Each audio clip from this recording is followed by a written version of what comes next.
Hey guys, what's happening? How to get a voice chat on Roblox Mobile. Sorry. To voice chat on Roblox Mobile, you need to enable it in the privacy and settings. So, click the settings at the top right. Under it, hit settings here. Inside, what you're gonna do, you're gonna first verify your identity, right? Typically, verify your age, excuse me, typically via ID or facial scan.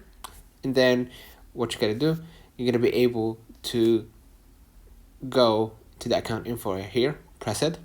Under it, you're gonna find privacy and subscription. And inside, you're gonna find visibility and no, not the visibility, communication, excuse me. And then select party and turn on the voice chat, right? And also here in camera, right? Where you can communicate with people. So yeah, basically that's it. Let me know in the comments if this video helped you. Don't forget to like and subscribe. See you in the next one.